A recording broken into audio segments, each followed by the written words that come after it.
اعوذ باللہ من الشیطان الرجیم بسم اللہ الرحمن الرحیم۔ السلام علیکم ورحمۃ اللہ وبرکاتہ۔ طالب علم ساتھیوں، اس سے پہلے والی ویڈیو میں ہم نے سورہ آل عمران کی آیت نمبر 35 کے بارے میں پڑھا۔ اس ویڈیو میں ہم سورہ آل عمران پارہ نمبر 3 کی آیت نمبر 36 کی عربی تفسیر، ترجمہ، شان نزول کے بارے میں پڑھیں اور قرآن کی روشنی میں اہم دینی مسائل بھی سیکھیں گے۔ اس کا لنک میں نے اس ویڈیو کے ڈسکرپشن میں شیئر کر دیا ہے۔ فرمانے علی شان ہے کہ علم حاصل کرنا ہر مسلمان مرد عورت پر فرض ہے۔ اے اللہ ہمارے علم میں اضافہ فرما، آمین۔ سورہ آل عمران آیت نمبر 36۔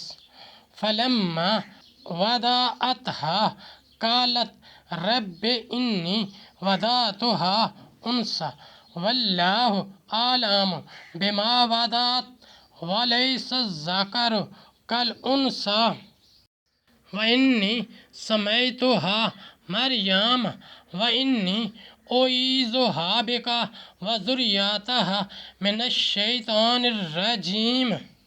ترجمہ: پھر جب اسے جنا بولی، اے رب میرے، یہ تو میں نے لڑکی جنی، اور اللہ کو خوب معلوم ہے جو کچھ وہ جنی، اور وہ لڑکا جو اس نے مانگا اس لڑکی سا نہیں، اور میں نے اس کا نام مریم رکھا، اور میں اسے اور اس کی اولاد کو تیری پناہ میں دیتی ہوں راندے ہوئے شیطان سے۔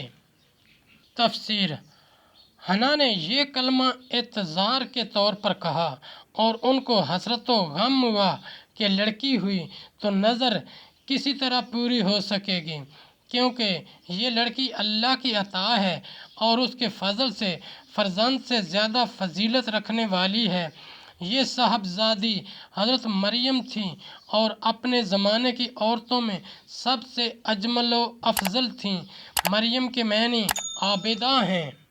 ساتھیوں، ہم نے قرآنی تعلیمات کو دنیا کے کونے کونے میں پہنچانا ہے، اس لیے آپ بھی لائک کیجئے، شیئر کیجئے، اپنے دوستوں اور اپنی فیملی کو میرا چینل قرآن ود ایڈیپیڈیا سبسکرائب کرنے کی دعوت دیجئے اور صدقہ جاریہ میں حصہ لیجئے۔ اللہ کریم ہم سب کی نیک اور جائز حاجات پوری فرمائے، آمین یا رب العالمین۔